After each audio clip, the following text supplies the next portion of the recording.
강미정 조국혁신당 대변인. 이 강미정 대변인이라는 분이 어떤 분이냐면요. 목포 MBC 아나운서 출신입니다. 아나운서 출신인데 이분이 유명해진 게 얼마 전에 아마 여러분들 그 사건이 있을 겁니다. 수원지검에 당시에 이제 그 검사가 있었어요. 부장검사가. 이 부장검사가 이재명 대통령 관련된 사건을 수사하고 있는 와중에 그 천암 관련된 사건, 즉 이 강미정 대변인의 전 남편입니다. 전 남편인데 이 전 남편이 골프장 사장이에요. 근데 이제 이 당시 검사 이 매제의 어떤 영향을 받아서 마약 사건을 은폐했다. 또 뭐 이 골프장의 어떤 부킹을 뭐 함부로 했다라는 걸 폭로를 했습니다. 폭로를 해서 이 사건이 꽤 문제가 됐습니다. 폭로가 해서 당시에 뭐 본인도 아마 이 남편하고 소송 중이었던 모양이에요. 그래서 본인이 이 폭로를 하면서 결국 조국혁신당에 입당을 했었는데요. 당시에 했던 검사 같은 경우에 이재명 대통령 사건을 수사를 지휘하고 있었던 검사입니다. 제가 이름이 잠깐 깜빡해서 기억이 안 나는데 본인이 이 사건과 관련해서 탄핵 소추가 되기도 하고 공수처 수사받기도 했습니다. 그런 사건이 있었는데 결국 그런 유명세를 근거로 해서 이제 조국혁신당에 당시에 입당을 했습니다. 입당을 해서 지금 대변을 맡고 있었는데 오늘 당내 성비위 사건과 관련해서 이 사건을 폭로를 했습니다. 야, 참 조국이 대표가 이 사면 되자마자 나오자마자 지금 조국혁신당에 큰 일이 하나 떨어진 것 같습니다. 근데 이 사건은요, 좀 시간이 지났습니다. 2024년도에 발생을 했던 사건입니다. 자, 그러면 우선 이 강미정 대변인이 오늘 무슨 이야기를 했는지 요거부터 좀 듣고 보도록 하겠습니다. 자, 싱크 한번 듣고 오겠습니다. 오늘은 검찰개혁 공청회가 열리는 날입니다. 그러나 저는 그 자리에 서는 대신에 참담한 현실을 말씀드리기 위해서 이곳 기자회견장에 섰습니다. 정말 송구합니다.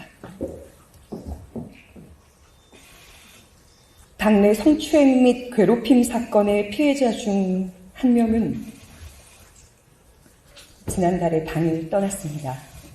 또 다른 피해자도 지금 이 순간 사직을 준비하고 있습니다.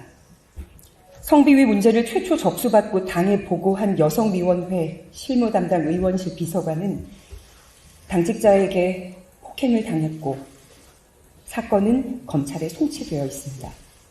저는 오늘 조국혁신당을 떠납니다. 광야에서 춥고 외로운 싸움을 하게 될지라도 멈추지 않겠습니다.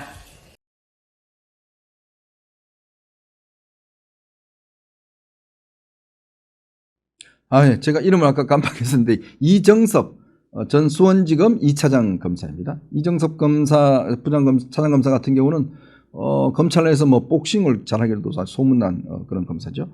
당시에 이재명 대통령 관련된 사건을 조사를 하고 있었는데 이 강미정 대변인의 폭로로 인해서 당시에 어떤 수사 라인에서 배제가 됐던 그런 사건이 있었습니다.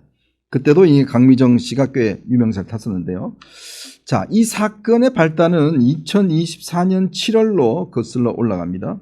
2024년 7월 달에 이 사건의 가해자는 조국혁신당의 고위 당직자였습니다. 그리고 조국 전 대표와 꽤 잘 아는 인사였습니다. 이 인사가 한 여성 당직자에게 일단 택시에서 손을 잡거나 포옹을 하거나 신체 접촉을 했어요.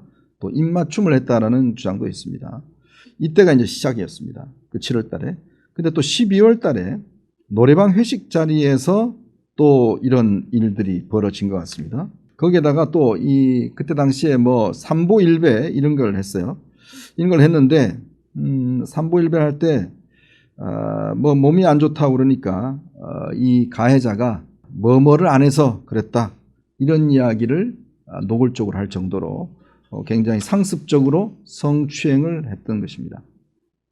그래서 이게 이제 문제가 제기가 됐어요. 그래서 문제가 되게 돼서 올해 4월 달에 조국혁신당에 정식으로 문제를 제기를 해서 당시에 윤리위하고 여성위에서 이 사건에 대한 처리를 했었는데, 근데 지금 오늘 강미정 대변인 이야기는 결국 이 사건에 대한 처리가 미흡하면서 당시 피해자가 당을 나갔고 그리고 이 피해자를 도왔던 사람들이 지금 당에서 제명될 처지에 있다.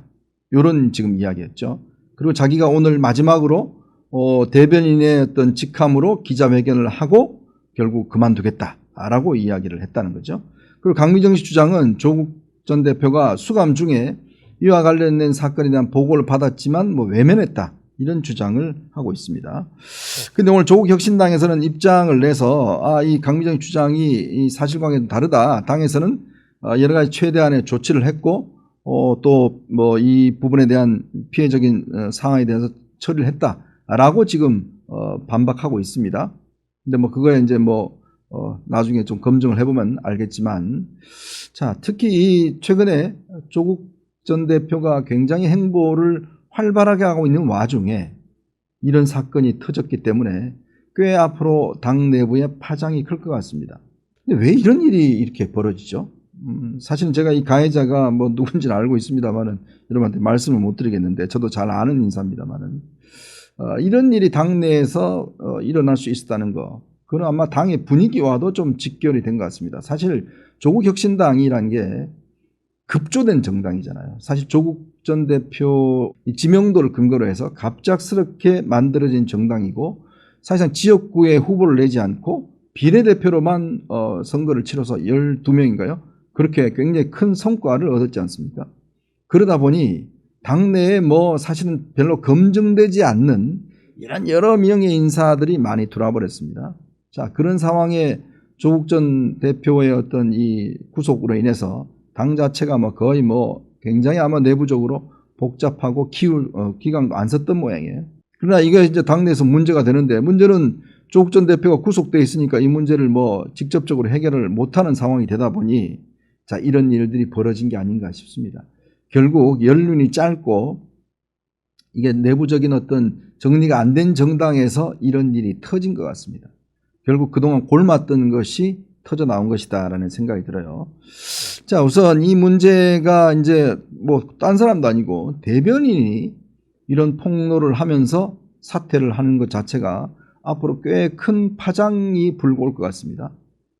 그나마 조국 전 대표의 행보에도 영향을 미칠 것 같습니다. 왜냐, 지금 조국 전 대표는 어쨌든 지방선거를 이 호남 지역에서 승리하기 위한 여러 가지 지금 행보를 굉장히 활발하게 벌이고 있고, 또 최근에는 2030, 자신에게 비판적이었던 2030이 극우화됐다라는 이야기를 지금 계속 이야기를 하면서 이게 논쟁이 붙고 있는 거죠. 아마 그 이유는 결국 자신에 대한 이 입시 비리는 걸 막 지적했던 게 너네들 2030이 극우화됐기 때문에 그래 라는 걸로 지금 본인이 역공을 펼치려고 하는 그런 의도가 있는 것 같아요. 그러니까 자기가 한 입시 비리 이거 자체가 당연히 이 문제가 되고 대법원에서 징역 2년이 확정이 됐는데, 근데 그거 자체를 본인이 한 번도 13번 사과했다고 그러는데 저는 모르겠어요. 기억에 남는 게 없습니다. 자, 그러다 보니 이거를 커버하기 위해서, 자, 공정의 문제? 너네 2030들이 원래 극우가 됐기 때문에 그런 거야 라고 지금 문제를 이제 역공을 펼치는 거죠. 자, 이렇게 지금 기세가 등등하게 잘 나가고 있는데 딱 이런 문제가 터진 거는, 딴 것을 떠나서 이 성추행 문제, 성추문 같은 경우는 이거는 꽤 파장이 클 겁니다. 여러분 잘 아시겠지만 박원순, 안희정 이런 분들 다 이제 이런 문제 때문에 지금 꽤 컸고, 사실 옛날에 보면 3시장, 그러니까 이 민주당이 상당히 이제 몰락하게 된 그때 계기가 뭐냐면 박원순 서울시장, 그 다음에 안희정 충남지사, 오거돈 부산시장, 이 세 명이 연달아서 성추문이 터져버렸어요. 그러다 보니까 국민들 입장에서 보면 이거 무슨 좌파 정당에서 이런 일 터지냐 하지만, 이게 이제 그런 문화도 있는 것 같아요. 이게 운동권 문화가 사실은 민주당이나 조국 혁신당에 꽤 있는 것 같은데, 이 과거 운동권 문화 중에 보면 굉장히 남성 위주의 문화가 많이 퍼져 있습니다. 그러다 보니 운동권 내부에서도 남자 중심의 어떤 이 문화, 그것 때문에 여성에 대한 어떤 것에 대해서는 굉장히 남녀 차별적인, 사실 겉으로는 남녀 평등 운운하면서 실질적인 행동을 보면 굉장히 여성을 비하하거나 여성을 이렇게 성추행하는 사건들이 비일비재하게 일어나는 게 이제 그런 현실이잖아요. 그런 것이 이제 조국 혁신당 내부에서 이제 터진 게 아닌가 그런 상황이 생각이 듭니다.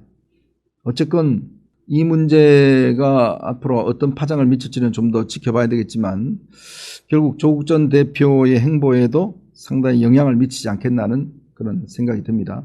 앞으로 어떤 일이 벌어질지 한번 저희가 유념해서 이 상황을 한번 지켜보도록 하겠습니다. 네.